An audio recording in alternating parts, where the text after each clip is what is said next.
د دغې میاشتې په 22 تاریخ باندې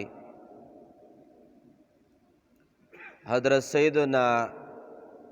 ابو بکر صدیق رضی الله تعالی عنہ د دغې دنیا نه پرده شوی و او دغې دنیا نه انتقال شوی و. په دې مناسبت سره موږ په تیره جمعه باندې په خطاب کې د هغوی مبارکو په حق کې او د هغوی په شان او په عظمت کې د ځان ښایسته کولو دپاره دوه درې خبرې وړاندې کړې وې او موږ دا عرض کړي چې آینده جمعه باندې به هم په همدې موضوع باندې دوه درې خبرې وړاندې کیږي. الله کریم د موږ ستاسو د کل پیغمبرانو، اصحابه کرامو، اهل بیت اطهارو او د خدای پاک د نازولو بندگانو سره مینه محبت نصیب فرمایي. حاضرینو، تقریباً 22 تاریخ روانې چهارشنبې په ورځ تقریباً راځي. په دې ورځ باندې هغې هستې د دغې دنیا نه سترګې پټې کړې وې چې د کمې هستې او د کم شخصیت عظمتونه الله پاک په قرآن پاک کې او نبی پاک په حدیث پاک کې بیان کړي دي چې د هغې احاطه او د هغې اختصار سره بیانولو دپاره کافی وخت درکار دی. خو زه به صرف دومره ووایم چې مسند احمد کې امام احمد بن حنبل رحمه الله تعالی یو روایت نقل کړی دی چې حضور نبی پاک مبارک فرمان علی شان دی چې نبی پاک فرمایي چې د اسمان نه یو دوه تلې راکوزې شوې چې کومو څیزونو کې خلک سبزي وغیره تلی هغې ته تله وایي، میزان. یو دوه تلې راکوزې شوې او په هغې کې وزن کېدو. حضور نبی پاک فرمایي چې په یو تلې په هغه یو لوښي کې زه کېنولی شوم او په بل لوښي کې کل پیغمبران او کل انسانان کېښودلی شول. خو چې کله وزن وکړی شو، نبی پاک فرمایي چې د کل انسانانو نه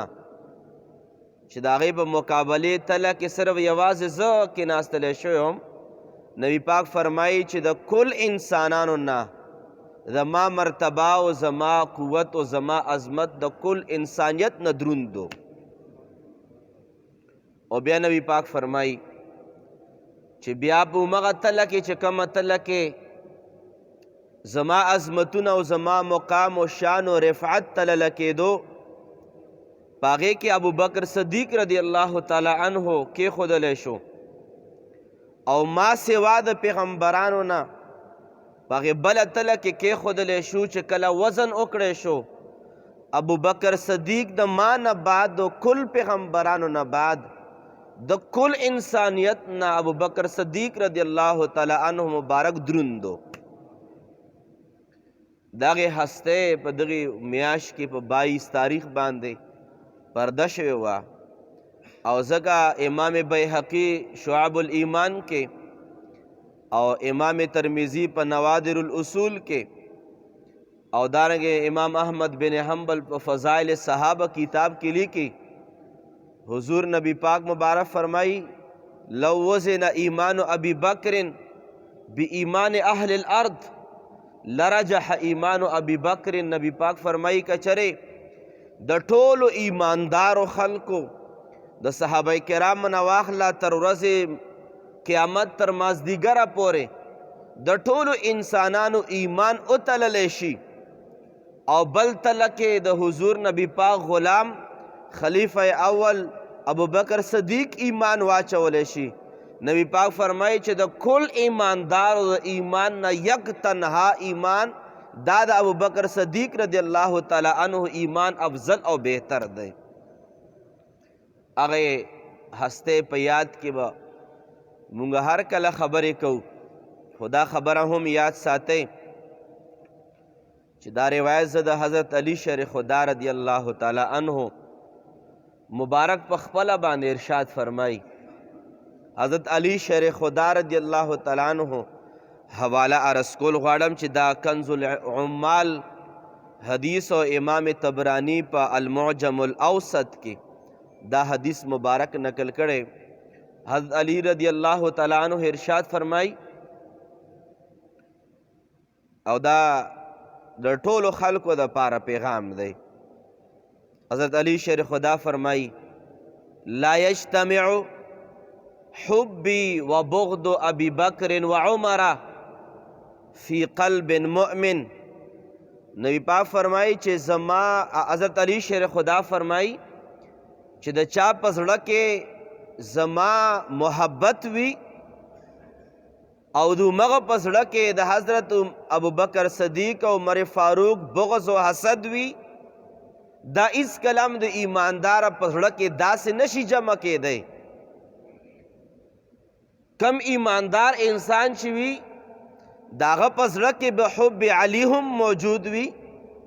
حب ابو بکر بم موجود وي، حب عمر بم موجود وي رضی الله تعالی عنهم. چې داسې کلم نشي کېدی چې د ما یو ایماندار ځان ته وایي او د هغه په زړه کې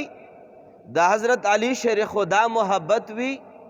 او د حضرت ابو بکر صدیق او حضرت عمر فاروق محبت نه وي. دا کله د ایماندار زړه هډو کېدی نشي. او بیا مزید ارشاد فرمایي چې ولا یجتمع بغضی وحب ابی بکر و عمر فی قلب مؤمن. او بیا حضرت علی شیر خدا فرمایي چې بیا دام نشي کېدی چې په یو زړه کې زما بغض وي او حضرت ابو بکر صدیق او عمر فاروق سے محبت وي، بیا داسې زړه د ایماندار نشي کېدی. گویا حضرت علی شیر خدا فرمایي چې ایماندار زړه هغه دی چې د هغه په زړه کې محبت علی موجود وي، محبت ابو بکر صدیق موجود وي او محبت عمر فاروق رضی الله تعالی عنهم اجمعین موجود. دا د ایماندار مسلمان زړه کېدی شي. گویا حضرت علی شیر خدا رضی الله تعالی عنہ د ایماندار د زړه مرکز خای. د ایماندار زړه به د څه نه ډک وي؟ دا به د صحابه کرامو د مینې محبت نه ډک وي. او که څوک ډېر کرته ووایي چې زه په حب علی کې لیونی شوی یم او څوک ډېر کرته د حضرت علی شیر خدا رضی الله تعالی عنہ په محبت کې ځانونه ووهي او ځانونه خفه کي، خو چې په دې زړه کې د حضرت ابو بکر صدیق او حضرت عمر فاروق رضی الله تعالی عنہما محبت نه یا ساتي، دا زړه د ایمان نه خالی دی. او که یو کس دی هغه په دې طرفدارۍ باندې روان وي چې نبی پاک د اهل بیتو کمای کوي، د حضرت علی شیر خدا رضی الله تعالی عنہ سره العیاذ بالله تربوری غوندې ساتي او حضرت ابوبکر صدیق رضی الله تعالی عنہ مخې مخې تکي، عمر فاروق رضی الله تعالی عنہ مخې مخې تکي د دې دپاره چې د هغې په شان و عظمت کې د حضرت علی شیر خدا رضی الله تعالی عنہ چرته کمی طرف ته اشاره ده. یا ساتئ دام د ایماندار زړه نشي کېدی. د ایماندار زړه هغه دی چې حب علی او حب شیخینو باندې ښایسته وي، چې هغه په زړه کې د کل اصحابه کرامو مبارکانو محبت موجود وي. دا پیغام دی ما هر چا دپاره الحمدلله ثم الحمدلله چې زمونږ ته کومو مشرانو کومه عقیده کومه نظریه ښودلې ده، الحمدلله د روایاتو د درایاتو عقلا شرعا د هر څه نه دا ثابت ده چې الحمدلله حب اهل بیت او حب صحابه درس مونږ له مشرانو راکړی او دا د ایماندارو درس دی، دا د جنتیانو درس دی، دا د هغې خلکو درس دی چې کومو خلکو په دغې عقیدې او نظریې باندې خپلې سرونه توی کړي دي، خپلې وینې توی کړي دي. غرض مدا حضرت علی شیر خدا رضی الله تعالی عنہ باغه کس له کوړې ورکولې، اعلان یې وکړو چې هغه کس ته به کوړې میلاویږي چې ماله په ابوبکر صدیق باندې څوک فضیلت راکوي، هغه کس ته به کوړې میلاویږي. پیغام په دې کې دا دی چې مرتبه شان و عظمتونه دا د ادنا نه تر ادنا صحابي پورې د کل انسانانو فضیلتونه یو طرف ته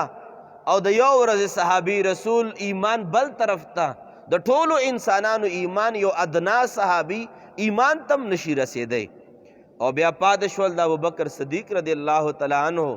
ایمان و عظمتونه په خپل ځای باندې عمر فاروق رضی الله تعالی عنہ عظمتونه په خپل ځای باندې عثمان غنی رضی الله تعالی عنہ عظمتونه په خپل ځای باندې حضرت علی شیر خدا رضی الله تعالی عنہ عظمتونه په خپل ځای باندې د هر یو صحابي رسول یو ځان لا مقام او یو ځان لا رتبه وا هغه رتبه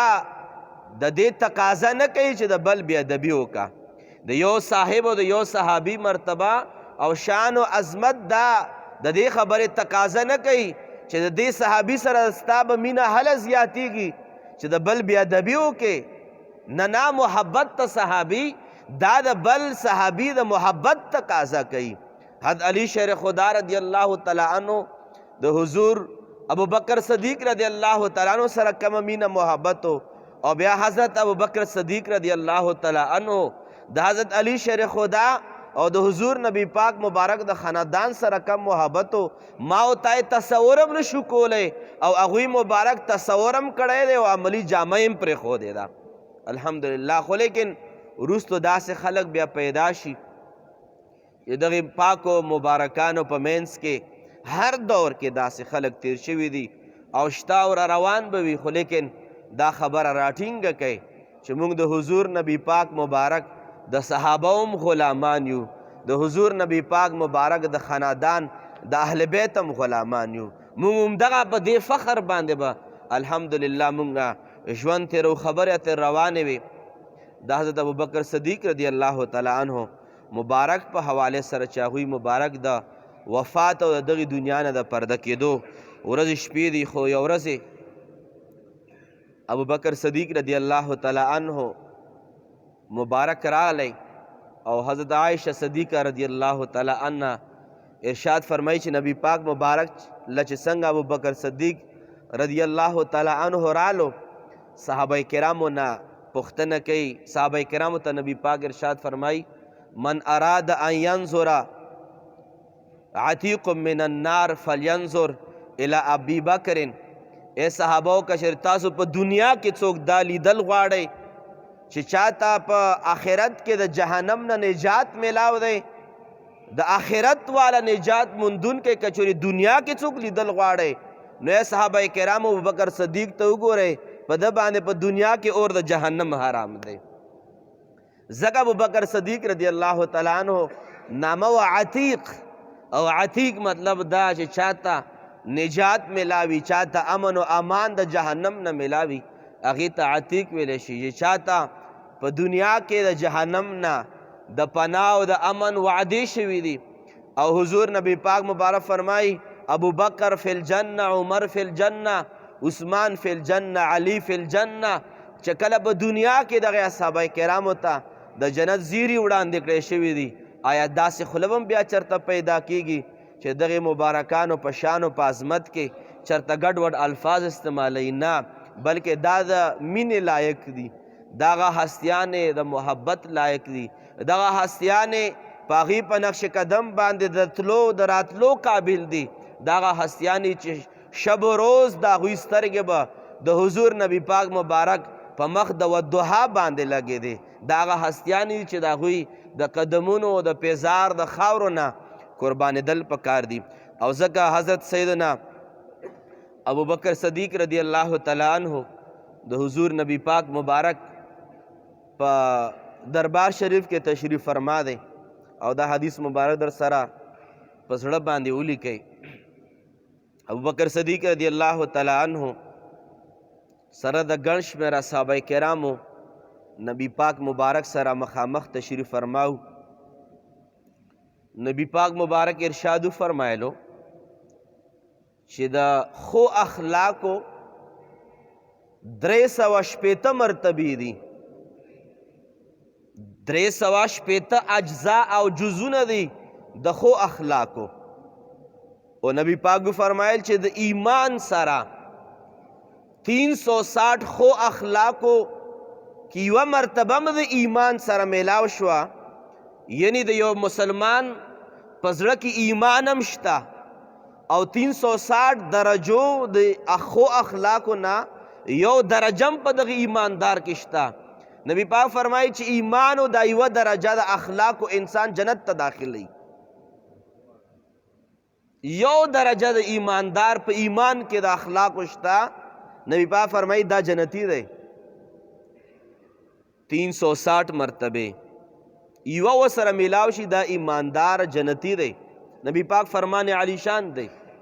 تاریخ دمشق لیکلی، نور محدثین هم لیکلی. نبی پاک مبارک تا ابو بکر صدیق رضی اللہ تعالی عنہ عرض کئی یا رسول اللہ په دغه 360 مرتبو او درجو د خو اخلاقو کې آیا ما کې یوه درجه شته او که نشته؟ نبی پاک مبارک جواب واورئ. نبی پاک مبارک ورته ارشاد فرمایي ابو بکر یو نه 360 درجې د اخلاقو ټولې په تاسو کې موجود دي. سوچ د اخلاقو پیکر وي، سوچ د چا کمې هستی په سر باندې د صداقت تاج ورپسر وي او کمې هستی ته د حضور نبی پاک مبارک هغه قربت ملاوي چې کم قربت په غار سور کې ورته ملاو، کم غار سور کې کم فیض نبوت نه ورته د فیض نبوي ورته ملاو، د هغې یو ځان له گفتگو ده. خو یاد ساتئ حضور نبی پاک ورته فرمایي ای ابو بکر تا کې 360 والا درجې د خو اخلاقو موجود دي. او ورځو نه یو ورځ وه ابو بکر صدیق رضی الله تعالی عنہ په خپله باندې ارشاد فرمایي چې حضور نبی پاک مبارک لا د نبوت اعلان نه و کړی، نبوت اعلان نه و کړی. مونږ دا یو جمله وایو، دا جمله لږه صحیح کوي. مونږ چې کله وایو چې نبی پاک ته کله نبوت ملاو شوی، نو مونږ وایو چې په 40 سال کې نبوت ملاو شوی.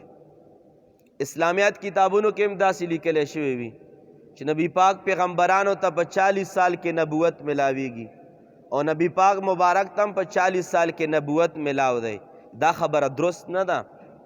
خبره دا درست ده چې نبی پاک مبارک ته نبوت په 40 سال کې نه دی ملاو.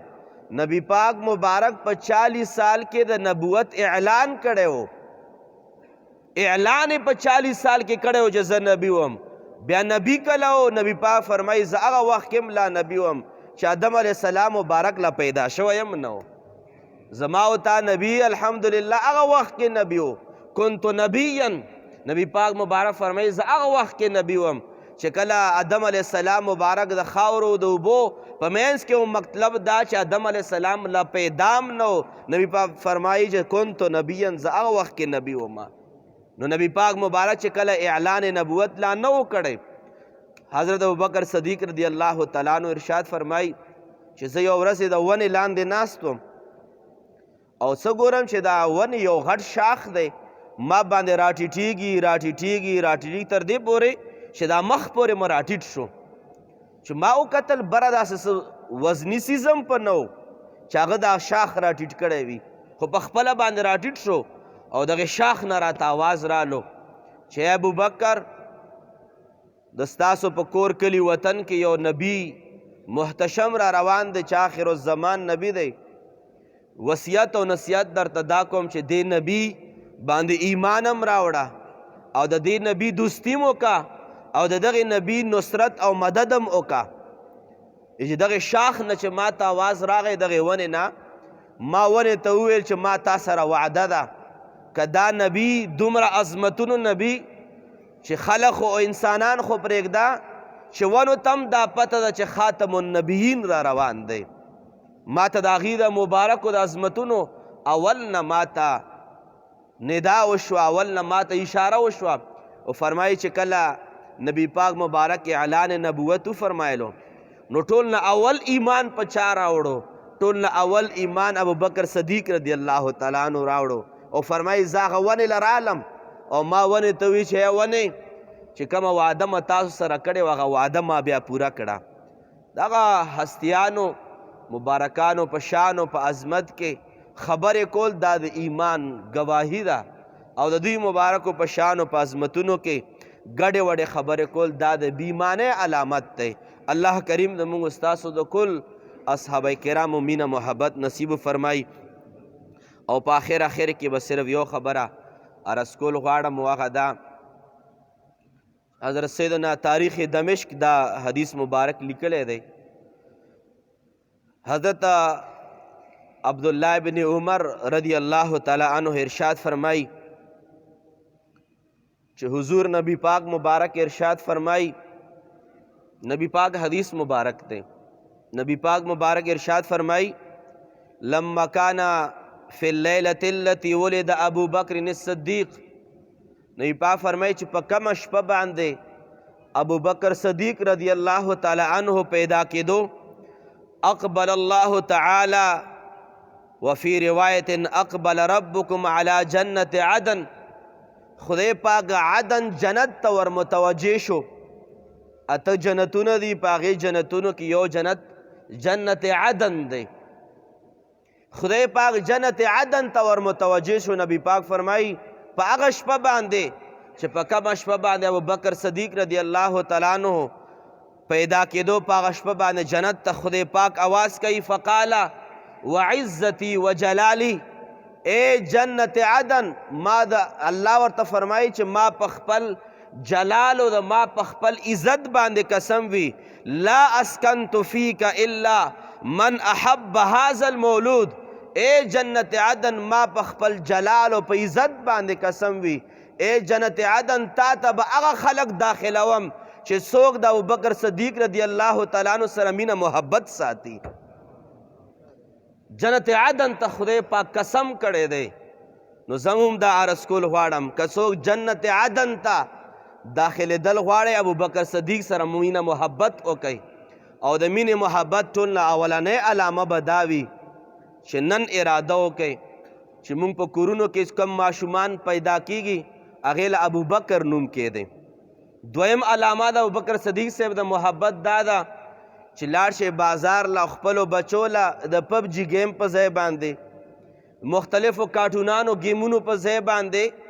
د صحابه کرامو د ابوبکر صدیق صاحب د زندګۍ واړه واړه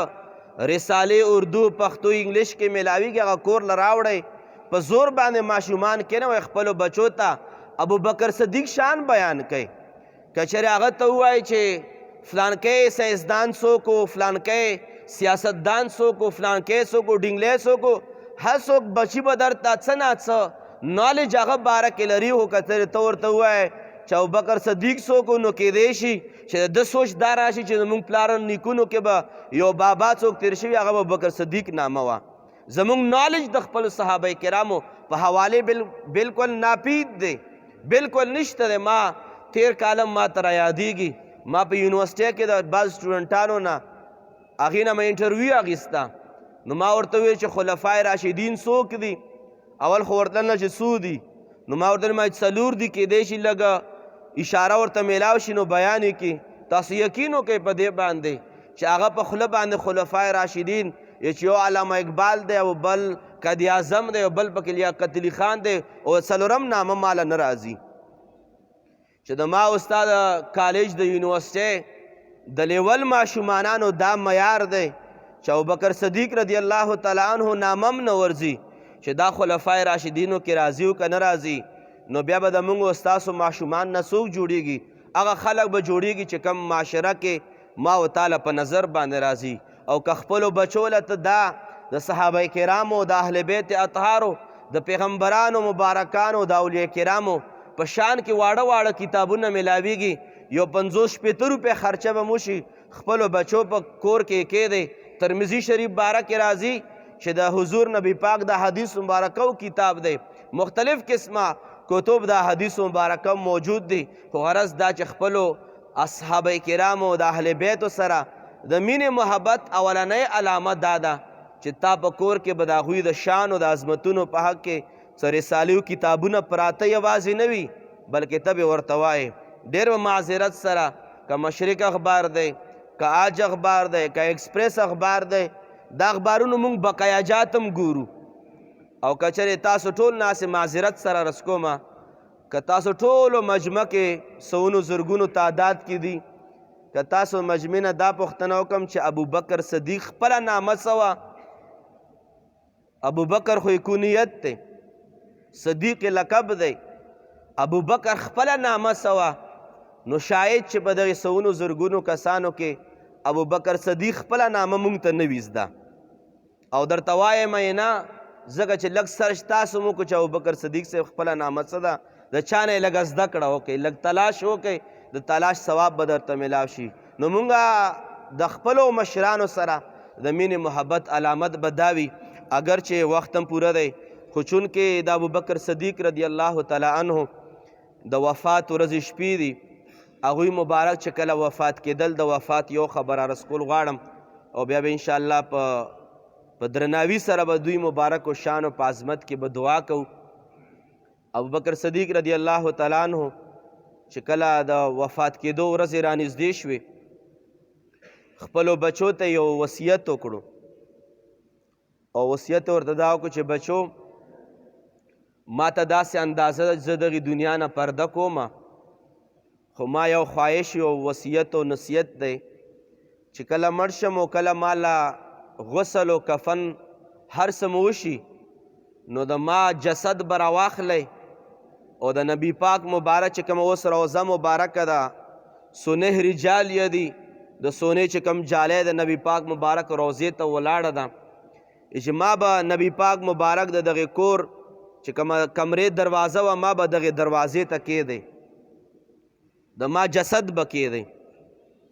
او تاسو به ورته ووایئ نبی پاک مبارک دربار ته او قبر انور ته به آواز وکئ چې دا د ستا دوست ابوبکر صدیق دی تاسو نه اجازت غواړي چې په تاسو سره په کمره کې دفن شي که دروازه درته خپله کولاو شوه تاسو به نه کولاوئ که خپله کولاو شوه نو ما به دننه دفن کوئ او که دروازه کولاو نه شوه نو ما به جنت البقیع شریف ته یوسئ په دغې وصیت باندې چې کله عمل کیږي دې ته صوفیه کرام د صحابه کرامو غوث وایي دا صحابه کرامو غوث ابوبکر صدیق رضی الله تعالی عنه مبارک جسم اطهر را اوچت کړی شو او کومه کمره کې نبی پاک مبارک دفن دی چې د عایشې بیبي کمره ده د دې دروازې ته ابوبکر صدیق صاحب جسم اطهر کېښودلی شو او آواز وشو چې هذا ابوبکر یستأذنک یا رسول الله دا ابوبکر دی او د ستاسو نه اجازه غواړي چې په هر ځای کې د ستاسو سره یو ځای و اجازت دا غواړي چې په مزار کې هم تا سره یو ځای کېدل غواړي چې کله دا آواز وشو سمدستي راوي فرمایي چې دروازه په خپله باندې تالم په خپله کولاو شوه دروازې چې کومه زنجیرو هغه هم په خپله باندې کولاو شو او دروازه هم په خپله باندې کولاو شوه او د نبی پاک مبارک د قبر انور نه یو آواز را بهر شو او ورته ویې فرمایل چې ای صحابو دا زما دوست را دننه کوي فإن الحبیب الی الحبیب مشتاق ای صحابه کرامو دا زما حبیب دی او دا حبیب ته خپل حبیب په انتظار باندې دی را دننه کوي او ما سره په خوا باندې دفن کوي بیا هغې نه بعد صحابه کرامو د حضور نبی پاک مبارک سره په خوا باندې قبر مبارک وکنستو او ابوبکر صدیق رضی الله تعالی عنه مبارک ته د حضور نبی پاک مبارک په قدمونو کې کفن او دفن او قبر انور مدفن ورته میلاو شو هغه ابوبکر صدیق رضی الله تعالی عنه متعلق حضرت علی شیر خدا فرمایي چې ما ته دا پته وه چې دروازه به ورته کولاویږي ما ته دا پته وه چې ابوبکر صدیق رضی الله تعالی عنه ته به د نبی پاک مبارک غیږه یې میلاویږي چې ما ته پته وه وایي ځکه راته پته وه چې نبی پاک مبارک به چې چرته روان به وم دا به یې ویل چې څه شو ابوبکر چرته دی عمر چې چرته به روان وم اواز به یې کولو چې ابوبکر چرته دی چرته به ولاړ وم ورته ویل چې ابوبکر چرته دی گویا حضرت علی شیر خدا فرمایي چې نبی پاک مبارک به چې چرته ناسته کوله ولاړه کوله چرته به روان و چرته به سفر کولو چې هر چرته به نبی پاک مبارکو اواز به یې کولو چې څه شو ابوبکر څه شو عمر فاروق چې ما ته دا پته وه چې هغه نبی چې د ځان نه دغه ابوبکر صدیق نه جدا کولو ما ته دا پته وه چې قبر انور به هم نبی پاک مبارک سره وي نبی پاک مبارک خپل قبر د ابوبکر صدیق د قبر نه جدا کېدل غواړي هغې هسته مبارکې چې کومه وفات دی د دغې میاشتې په 22 تاریخ باندې دی دغه 22 تاریخ باندې کم از کم د عقیدت د محبت او د هغوی مبارکو د یاد تازه کېدو په بنیاد باندې د هغوی پسې ایصال ثواب نفل صدقات وغیره د هغوی روح انور پسې کول پکار دي رب ذوالجلال خالق کائنات زموږ ستاسو د خپلو مشرانو سره عقیدتونه او محبتونه نصیب فرمای وآخر دعوانا ان الحمد لله رب العالمین امین الحمد لله رب العالمین والصلاة والسلام على اشرف الانبیاء والمرسلین وعلى آله واصحابه وذریاته واهل بیته اجمعین رب کریمه ما ته په ویلو باندې او دغې حضراتو ته په اورېدو باندې چې کوم ثوابونه ملاو شوي دي یا دغې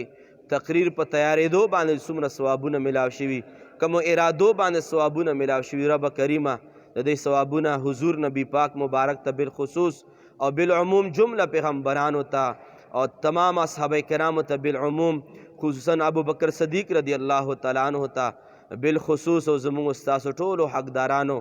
مشرانو د وینې مشرانو حقداران روحانی حقدارانو مشرانو ته رب کریم پوره ثوابونه ورسولی کې رب کریم ابو بکر صدیق رضی الله تعالی عنہ د صداقت په خاطر د نبی پاک مبارک سره د صحابیت په خاطر باندې د هغوی مبارک درجات نور هم بلند فرمای د هغوی مبارک روح په دې خبرو باندې ویلو اورېدو باندې د هغوی روح مبارک په خوشحاله کړی کې رب کریم د هغوی په نقش قدم باندې مونږ روانه کړی کې الله کریم د هغوی په نقش قدم باندې مونږ بچی روانه کړی کې رب کریم د هغوی سره معیت رب کریم په آخرت کې زمونږ نصیب فرمای رب کریم د ستا محبوبان دي د ستا نازولی بندگان دي رب کریمه د هغوی ایمانونو په خاطر باندې زمونږ ایمانونه قبول منظور کې د هغوی اعمال صالحه په خاطر باندې مونږ اعمال صالحه قبول منظور فرمای ډېرو خلکو دعاګانې کړي دي او دعاګانې غوښتي رب کریمه څو بیماران دي مونږ کورونو کې دي ستاسو کورونو کې رب کریمه ټول له شفا ورکې څوک قرضداري قرضونو نه اخلاص کې څوک بې کوره دي کورونه وله ورکې څوک بې اولاد صالح اولاد وله ورکې د چا خپل کور نشته خپل کورونه ور نصیب کې د چا رزق فراخي نشته رزق فراخي نصیب کې د چا کار روزګار جاب نشته رب کریمه جابونه نصیب فرمای وصلی الله تعالی علی خیر خلقه محمد و آله واصحابه اجمعین برحمتک یا ارحم الراحمین